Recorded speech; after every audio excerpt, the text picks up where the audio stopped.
Poultry business करना चाहते हो तो वीडियो में दिखाई जाने वाला पोल्ट्री पीडीएफ ई बुक और पोल्ट्री हार्ड बुक एक बार अगर आप पढ़ लेते हो तो पोल्ट्री के रिलेटेड बॉयलर पोल्ट्री फार्मिंग, देसी पोल्ट्री फार्मिंग और लेयर पोल्ट्री फार्मिंग की 90% जानकारी आपको मिल जाएगी। इस बुक में मैंने डिसीज, मेडिसिन, वैक्सीन और फीड मैनेजमेंट के अलावा चिक्स आने के पहले दिन से लेकर बड़े होने के बाद उनको बेचने तक इन सारी बातों को कवर किया है। पोल्ट्री पीडीएफ ई बुक और पोल्ट्री हार्ड बुक दोनों में भी सेम इंफॉर्मेशन दी गई है और ये दोनों भी बुक आपको हिंदी, इंग्लिश और मराठी भाषा में मिल जाएंगे। पीडीएफ ई बुक आपको मात्र 50 रुपये में मिल जाएगा और हार्ड बुक आपको 250 रुपये में मिल जाएगा अगर आप प्रीपेड 250 रुपये ऑनलाइन पे करके इस बुक को खरीदते हो तो। और अगर आप कैश ऑन डिलीवरी पे इस बुक को मंगवाना चाहते हो तो आपको 50 रुपये एक्स्ट्रा कैश कलेक्टिंग चार्जेस पे करना पड़ेगा। अधिक जानकारी के लिए या फिर इस बुक को खरीदने के लिए 91761143 इस व्हाट्सएप नंबर पे मैसेज कीजिए।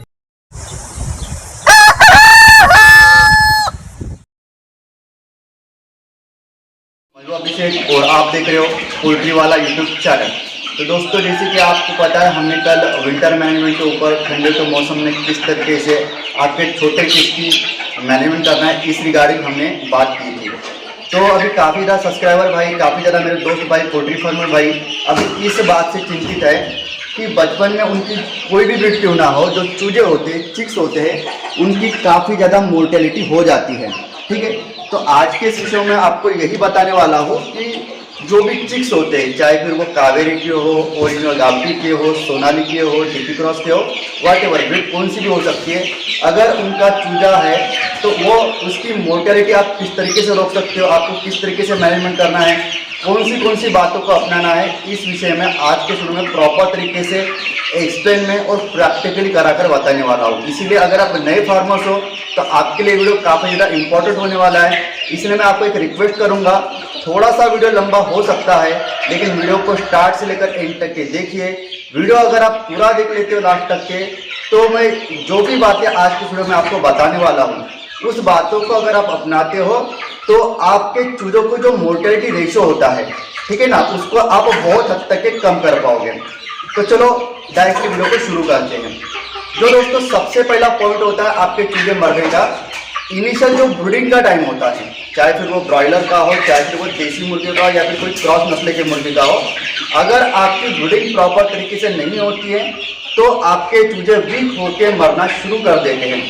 तो जो फर्स्ट डे होता है, पहला दिन होता है जब आप अपने चूजे को अपने पोल्ट्री फार्म पर लाते हो, कमर्शियल जैसी कौन सी ब्रीड से, डीपी क्रॉस, सोनाली, कावेरी, या फिर अगर आप थोड़े से लार्ज क्वांटिटी में ओरिजिनल गावरान का प्रोडक्शन लेते हो, जैसे कि आप वीडियो में देख पा रहे हो, ये टोटल चूजे जो मेरे दोस्तों ओरिजिनल गावरान के चूजे हैं। एक बार देख लीजिए,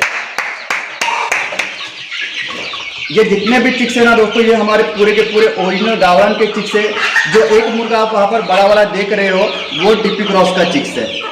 तो कहने का तात्पर्य यह है दोस्तों कि जो जैसे कि इनका 21 दिन का ब्रीडिंग पीरियड पूरी तरीके से कंप्लीट हो गया है, इसके बावजूद भी ठंडियों का मौसम चालू होने की वजह से थोड़े से गर्माहट के लिए हमने वहाँ पर अभी भी ब्रीडिंग के बल्ब लगा चुके हैं। मतलब उन चिक्स को 30 दिन होने के बावजूद भी।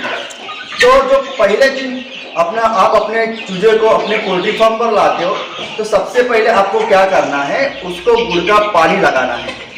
गुड़ का पानी लगाने से आपको कौन से फायदे होते हैं। पहला तो फायदा ये होता है कि गुड़ में काफ़ी ज़्यादा एनर्जी होने की वजह से आपका जो बच्चे के ऊपर में जो भी ट्रैवलिंग करके स्ट्रेस आया हुआ होता है, जो तनाव आया हुआ होता है, उससे वो रिलीफ पाता है। और आपको डायरेक्टली गुड़ का पानी लगाने के बाद तुरंत उस चिक्स को फीड नहीं देना है। मैंने ये चीज़ प्रैक्टिकली एक्सपीरियंस की है कि जब कभी भी मेरे इंक्यूबेटर से चिक्स निकलते हैं, अगर मैं उसको अंडों से निकलने के बाद 48 घंटे तक के कोई भी फीडिंग या फिर कोई भी अगर पानी नहीं देता हूँ तो जो बचपन में मुर्गी के चिक्स के पीछे जो बिट चिपक जाती है, जैसे कि वीडियो के स्क्रीन पर आप फोटो देख पा रहे हो, इस तरीके का प्रॉब्लम काफ़ी ज़्यादा दिखाई देता है। अगर आप इनिशियली दिनों में, इनिशियली कुछ घंटों में उसको फीड और पानी देते हो तो कोशिश कीजिए आप अपने चूजे को पानी दीजिए, लेकिन आपके पोल्ट्री फार्म पर आने के बाद 6, 8, 10 घंटे तक उसको फीड मत दीजिए। कोशिश कीजिए जो भी सप्लायर चिक्स आपको प्रोवाइड कर रहा है उसको पूछिए कि हैचिंग होने के बाद कितने घंटे का ट्रैवलिंग करके आपके फार्म पर चूजा आया हुआ है। अप्रॉक्स हर एक चूजे के जो पेट के भीतर नेचुरल तौर पर 72 घंटे यानी कि 3 दिन का फीड का सोर्स नेचर वाइज बनाया हुआ होता है। ऐसे में चूजा अंडों से निकलने के बाद अगर आपके पोल्ट्री फार्म पर 24 या फिर 25 घंटे में आता है तो आगे के 8 घंटे, 10 घंटे, 20 घंटे आप सिर्फ उनको पानी दीजिए, आपको काफ़ी अच्छा रिजल्ट मिलेगा। मैं अपने एक्सपीरियंस से बोल रहा हूँ, आपको डायरेक्टली उसको फीड नहीं देना है, लेकिन अगर आपके चिक्स तो 2 दिन के हैं, काफ़ी लंबा सफ़र करके आया है, तो ऐसे में पानी देने के बाद 2-3 घंटे के बाद आप उसको फीड दे सकते हो। उसके साथ साथ जब कभी भी आपका चिक्स छोटा होता है तो प्रिवेंशन के तौर पर आपको एंटीबायोटिक पहले दिन से लेकर चौथे 5वें दिन तक के कंटिन्यूसली देना है, और उसके साथ मल्टीविटामिन भी आपके चिक्स को देना है। पैसे बचाने के चक्कर में छोटे चूजों को अगर आप एंटीबायोटिक या फिर मल्टीविटामिन नहीं दोगे तो ऐसे में उनकी इम्यून पावर बचपन में काफ़ी कम होने की वजह से किसी भी प्रकार का बैक्टीरियल इन्फेक्शन होकर आपके चूजे मरने के चांसेस कई गुना तक के बढ़ जाते हैं। तो एंटीबायोटिक के साथ मल्टीविटामिन देना 100% बहुत ज़्यादा जरूरी होता है। एंटीबायोटिक आपके चूजे को किसी भी प्रकार का बैक्टीरियल इन्फेक्शन ना हो इसका प्रिवेंशन करेगा, और जो मल्टीविटामिन होगा आपके बच्चे की स्ट्रेंथ या फिर ताकत बढ़ाने का काम करेगा। इस तरीके से अगर आप एंटीबायोटिक और मल्टीविटामिन का 5 दिन अच्छे से डोज चलाते हो तो काफ़ी अच्छा रिजल्ट आपको मिलेगा, और जो अर्ली चिक्स मोर्टेलिटी होती है डे 1 से लेकर डे 7 तक के, उसका जो रेशियो होता है वो कई मतलब परसेंटेज में कम हो जाएगा। मैंने वीडियो को स्टार्टिंग में बताया, जो आज का वीडियो काफ़ी ज़्यादा लंबा होने वाला है, इसलिए अगर आपके पास पेशेंस है तो लास्ट तक के पूरा देखिएगा, 100% आपको फायदा होगा। वीडियो लंबा है लेकिन बहुत सारी बातें भी मैं इसमें कवर अप कर रहा हूँ। तो चलो सेकंड पॉइंट होता है, जैसे कि मैंने बोला पहला पॉइंट हो गया एंटीबायोटिक और मल्टीविटामिन का पहले 5 दिनों तक, पहले दिन से लेकर 5 दिन तक आपको इस्तेमाल करना है। उसके बाद होता है दोस्तों ब्रूडिंग का, जो मैंने विषय निकाला था कि ब्रूडिंग को आपको बहुत ही सही ढंग से अपनाना है। अभी बहुत सारे लोग बोलेंगे कि ब्रूडिंग इतना क्या इम्पोर्टेंट है। अभी जो फीड होता है, फीड का जितना बड़ा रोल होता है आपके मुर्गियों की ग्रोथ पर, उतना ही बड़ा रोल जब आपके चिक्स की ब्रूडिंग होती है उसका उसके ग्रोथ पर होता है। या दोस्तों ब्रूडिंग का टेम्परेचर डायरेक्टली इम्पैक्ट करता है आपके चूजे के ग्रोथ पर। अगर फॉर एग्जांपल आप प्रैक्टिकली करा के देखिए, आपने अगर 200 की चिक्स लानी है, 100 चिक्स को आपको 33 से लेकर 35 डिग्री का ब्रूडिंग में टेम्परेचर प्रोवाइड कराना है, और दूसरे 100 चीज़ों को किसी भी प्रकार का ब्रूडिंग नहीं देना है। दूसरे इसमें आपको इलेक्ट्रिसिटी का खर्चा कम आएगा, आपके पैसे बचेंगे। लेकिन मैं श्योर हूँ जो चूजों को आपने ब्रूडिंग में प्रॉपर टेम्परेचर दे रहे हो 100 चूजों को, उनकी ग्रोथ काफ़ी अच्छा रहेगा, किसी भी प्रकार के आपके चूजे वीक नहीं रहेंगे, और ना ही उसमें अर्ली चिक्स मोर्टेलिटी होती है। दूसरा जो एग्जांपल में हमने 100 चूजे लिए हैं, वहाँ पर आपके पास इलेक्ट्रिसिटी का प्रॉब्लम होने की वजह से आपने किसी भी प्रकार के इनिशियल जो दिन होते हैं 7 दिन 10 दिन 15 दिन, उसमें आपने उनको टेम्परेचर प्रोवाइड नहीं किया है, तो ऐसे में उनकी अर्ली चिक्स मोर्टेलिटी होती है, क्योंकि बच्चा काफ़ी ज़्यादा ग्रोथ हो जाता है। इसीलिए अगर आपके फॉर्म पर टेम्परेचर प्रोवाइड कराने के लिए इलेक्ट्रिसिटी नहीं है तो आप किसी सीगड़ी का इस्तेमाल कर सकते हो, आप गैस ब्रूडर का इस्तेमाल कर सकते हो, रास्ते बहुत सारे हैं। प्रॉपर तरीके से मैनेजमेंट करोगे तो अर्ली चिक्स मोर्टेलिटी नहीं होगी। आज का विषय ही यही चल रहा है कि जो अर्ली चिक्स मोर्टेलिटी होती है पहले दिन से लेकर 15 दिन के भीतर ब्रीड टू ब्रीड 4-5 दिन आगे पीछे हो सकते हैं। तो इस बात को आपको समझकर अगली बार से उनको प्रॉपर और सही टेम्परेचर प्रोवाइड करना है। इसका मतलब ये नहीं है कि टेम्परेचर प्रोवाइड कराना है तो 500 चूजे को 200 वैट का बल्ब लगाकर छोड़ देना है।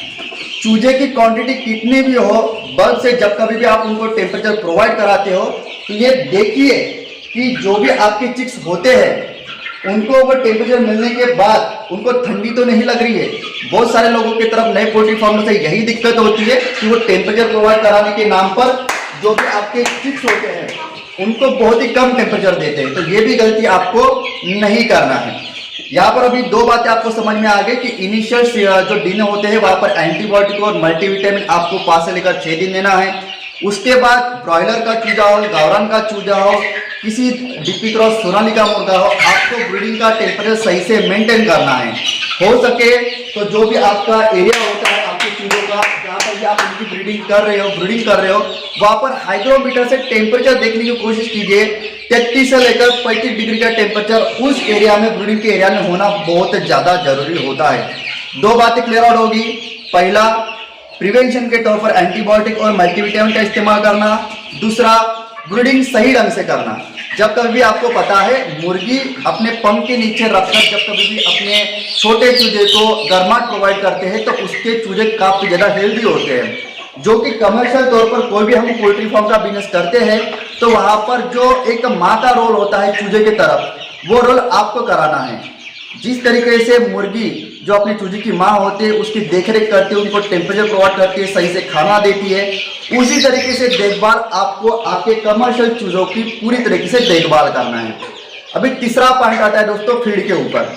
अभी जो कोई भी देसी फार्मिंग करता है कमर्शियल तौर पर, Sonali, DP cross, original DP, Kaveri, water, बहुत सारे ब्रीड्स है, तो हाल फिलहाल के कुछ 6 से लेकर 8 महीनों से पोल्ट्री फीड के रेट काफी ज्यादा बढ़ चुके हैं, जो कि ब्रॉयलर में हम फ्री रेंज सिस्टम में छोड़कर फार्मिंग करना अभी तक के हमारे इंडिया में उसका चलन नहीं आया है। लेकिन डीपी क्रॉस, सोनाली या फिर देसी मुर्गियों की जितनी भी नस्ल होती है उनकी फ्री रेंज सिस्टम से फार्मिंग करने का चलन, या फिर मुर्गे का जो भी फीडिंग का कॉस्ट होता है वो कम कराने के लिए उसको फ्री रेंज सिस्टम में छोड़ने का जो एक चलन है वो काफी ज्यादा बढ़ चुका है। तो ऐसे में क्या होता है ना कि आप लोग जो भी पोल्ट्री फार्म भाई होते हैं, आपके जो चूजों का खाना का जो कॉस्ट होता है उसको कम करने के पीछे लग जाते हो।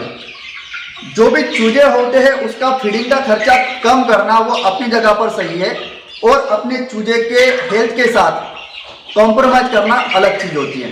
जैसे कि मैंने आपको पिछले कई वीडियोज में बताया है, जब कभी भी आपको आपके चिक्स को फ्री रेंज सिस्टम में छोड़ना है तो जब तक कि आपका चिक्स 300 ग्राम का लगभग नहीं हो जाता, कोशिश कीजिए कि उसको बाहर फ्री रेंज सिस्टम में मत छोड़िए।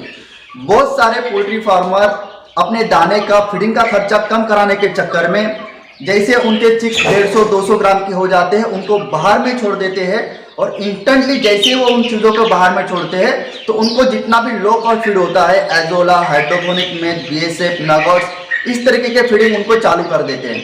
लेकिन इनिशियल जब आपके बच्चे 150-200 ग्राम के होते हैं तो उस ग्राम का होने तक, यानी कि 200 ग्राम का होने तक के आपने उनको कंपनी का फीड दिया या फिर घर में बनाए हो अच्छी क्वालिटी का फीड दिया, और इंस्टेंटली जब कभी भी आप पहले दिन मुर्गी के बच्चे को बाहर में छोड़ते हो तो कंटिन्यूसली आप उनको एकदम ही लो कॉस्ट फीड प्रोवाइड कराते हो, यानी कि एजोला, बीएसएफ।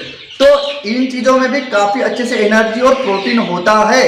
लेकिन आपके चूजे ने 200 ग्राम का होने तक के आज से पहले दिनों तक के कंपनी का रेडीमेड फीड खाया है, और इंस्टेंटली आपने दूसरे दिन से उसको डायरेक्टली लो कॉस्ट वाला फीड दे दिया। तो कोई ह्यूमन का बच्चा हो, कोई मुर्गी का चिक्स हो, उसके बॉडी को खाना खाने के बाद उस फीड के साथ स्टेबल होने के लिए कुछ दिनों का वक्त लगता है। कहने का मतलब यह है कि पहले तो आप 300 ग्राम के पहले अपने चूजों को फ्री रेंज सिस्टम में मत छोड़िए। 300 ग्राम होने के बाद जब कभी भी आप देसी मुर्गे को, कोई भी नस्ल के बच्चे को फ्री रेंज सिस्टम में छोड़ते हो तो उसको धीरे धीरे जो भी लो कॉस्ट के फीड होते हैं उसको धीरे धीरे देकर उसके शरीर को स्टेबल कीजिए। कहने का मतलब है आपके पास कुछ सर्टेन अमाउंट ऑफ चिक्स है, 500-1000 मान के चलिए, और वो उम्र के 300 ग्राम होने के बाद हर दिन में 10 किलो कंपनी का रेडीमेड फीड अभी तक के खा रहे थे। तो जब कभी भी आप पहले दिन अपने चिक्स को बाहर में छोड़ते हो तो कोशिश कीजिए कि आप उनको 9 किलो रेडीमेड कंपनी का फीड और 1 किलो में आप बीएसएफ, मैगॉस, हाइड्रोपोनिक में या फिर एजोला उनको दे सकते हो। 2-3 दिन कंटिन्यू इसी तरीके से रेशो रखिए। 3-4 दिनों के बाद कंपनी के फीड को 8 किलो कर दीजिए और लो कॉस्ट फीड के जो फीड होता है उसको 2 किलो कर दीजिए। इस तरीके से आगे के जो 15 से लेकर 20 दिन होते हैं धीरे धीरे कंपनी का रेडीमेड फीड आपको कम करना है और लो कॉस्ट की फीड की क्वांटिटी को बढ़ाते जाना है। इससे होगा ये कि डायरेक्टली आपके चूजे कमजोर गिर के नहीं मरेंगे, और जो भी आप उनको नया लो कॉस्ट फीड प्रोवाइड करा रहे हो, दे रहे हो, उस फीड के साथ अपने शरीर को स्टेबल करने के लिए चीज को साथ साथ वक्त भी मिलेगा। जब कभी भी आप किसी भी प्रकार का फीड चेंज करते हो तो ऐसे समय में भी आप जरूर से उसको एंटीबायोटिक और ताकत बढ़ाने के लिए विटामिन जरूर प्रोवाइड कराइए, क्योंकि जब कभी भी मुर्गी का शरीर दूसरा कोई फीड इंटेक करता है, इसके पहले उसने कंपनी का रेडीमेड फीड खाया हुआ है, तो उसके डाइजेशन में डायरिया का प्रॉब्लम होने का काफी ज्यादा चांसेस होता है। 3 बातें हो गई कि 300 ग्राम के पहले आपको आपके चूजे को फ्री रेंज एरिया में नहीं छोड़ना है, और कॉस्ट कटिंग कराने के चक्कर में पहले ही दिन से आपको पूरा का पूरा फीड लो कॉस्ट वाला नहीं देना है, जिसकी वजह से आपके चूजे कमजोर होकर मरते हैं। 3 बातें क्लियर आउट हो गई। अभी चौथा पॉइंट ये होता है दोस्तों कि मान के चलिए बहुत सारे पोल्ट्री फार्मर्स आज के दौर में ओरिजिनल गावरान मुर्गी की फार्मिंग करते हैं या फिर कमर्शियल देसी मुर्गियों की भी फार्मिंग करते हैं। तो बहुत सारे लोगों ने 100 से लेकर 200 कैपेसिटी का थर्माकोल का इंक्यूबेटर अपने घर में बनाया हुआ है, किसी ने रेडीमेड इंक्यूबेटर अपने यहाँ पर लेकर आए हुए हैं। तो ऐसे में आज के जो फार्मर्स होते हैं वो अपने पोल्ट्री फार्म पर बाहर से चूजा लेने के बजाय अपने खुद के घर पर 100 से लेकर 200 कैपेसिटी के अंडों से इंक्यूबेटर से चूजे खुद के खुद निकालते हैं। तो ऐसे में एक प्रॉब्लम ये होता है दोस्तों, जब कभी भी आपके चिक्स होते हैं, आपके पास छोटे बड़े उम्र के काफी ज़्यादा चिक्स आ जाते हैं। जैसे आप दोस्तों इस वीडियो में देख पा रहे हो, एक बार वीडियो में दिखा लीजिए, हमारे तरफ भी जो ओरिजिनल गावरान के चिक्स है उनके एजेस में काफी ज़्यादा फर्क है। कोई चूजा 3 महीने का है तो कोई चूजा 2 महीने का है, कोई चूजा 2.5 महीने का है। तो इस तरीके के जो जब दोस्तों आपके पास छोटे बड़े चिक्स होते हैं और उनको जब आप एक ही जगह पर रखते हो, ठीक है, तो ऐसे में जो बड़े चिक्स होते हैं, बड़े चिक्स जो छोटे चूजे होते हैं उनको नोच नोच कर खाना शुरू कर देते हैं या फिर चोंच से उनको डैमेज करते हैं, जिसके चलते आपको कैनाबलिज्म का प्रॉब्लम फेस करना पड़ता है। वक्त रहते अगर आप पोल्ट्री फार्म पर नहीं हो तो बहुत सारे बड़े जो चूजे होते हैं वो छोटे चूजे को काट काट कर इतना डैमेज कर देते हैं कि स्ट्रेस के चलते और ब्लीडिंग के चलते आपके चूजे की मोर्टेलिटी हो जाती है। साथ ही साथ उसके जो पीठ के और पंख के पर होते हैं वो भी निकल जाते हैं। इसके चलते चिक्स को सेल करने का जब टाइम आता है, उसके पीठ पर अगर फीडर्स नहीं होंगे तो आपको बहुत ही कम रेट मिलता है। तो नोचकर खाने की वजह से आपके चूजों की मोर्टेलिटी और साथ ही साथ पर पल्ले नहीं जाने चाहिए। इसके लिए आपको क्या करना है, हो सके तो जब कभी भी आपके बच्चे एक दूसरे को नोच कर खाते हैं, बड़े बच्चे छोटे चूजे को, तो हल्की सी डिबेकिंग मशीन के सहारे आप उनकी चोट कट कर लीजिए। वीडियो के स्क्रीन पर आपको डिबेकिंग मशीन का फोटो दिख रहा होगा। अगर आपको ये मशीन लेना है तो वो हमारी तरफ 4000 रुपये उसकी MRP है। Delivery charge extra. हम हमारे 91761143 इस व्हाट्सएप नंबर पर मैसेज करके कैश ऑन डिलीवरी के थ्रू ये मशीन को ले सकते हो। दूसरा रास्ता, जैसे कि आपने वीडियो के स्क्रीन पर देखा, मुर्गियों के बच्चे को बैठाने के लिए हमने यहाँ पर उसको स्टैंड के तरीके से एक ढांचा बनाया हुआ है। इस तरीके के ढांचे को अगर आप बनाते हो तो जो बड़ा चूजा जब कभी भी एक छोटे चिक्स को मारता है तो छोटा चूजा वहां पर जाकर बैठ सकता है, जिसके वजह से आपको कैनाबलिज्म के प्रॉब्लम से नियर अबाउट 70% तक के निजात मिलेगा। ठीक है, तो इस तरीके से दोस्तों आपको 3-4 बातों की तरफ ध्यान देना है। इन 3 से लेकर 4 बातों का अगर आप सही तरीके से अगर ध्यान देते हो तो आपकी अर्ली चिक्स मोर्टेलिटी बिल्कुल ही कम हो जाती है। वीडियो के लास्ट तक के बने रहिए। अभी सबसे पहले मैं हमारे जो चूजों को है वो फ्री रेंज सिस्टम में छोड़ता हूँ और आगे के बातें मैं आपको क्लियर आउट करा के देता हूँ।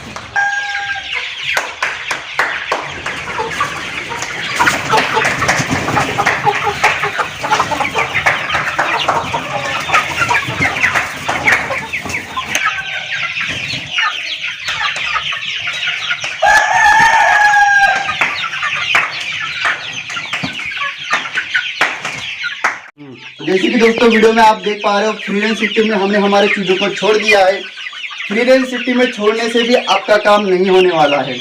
आपको डेली बेसिस पर जब तक के आपके जो चिक्स होते हैं फ्री रेंज के सिस्टम में स्टेबल नहीं हो जाते, ठीक है, तब तक के आपको आपके मुर्गे की तरफ कंटिन्यूसली ध्यान देना है कि कोई चूजा वीक तो नहीं है, कोई चूजा बीमार तो नहीं है।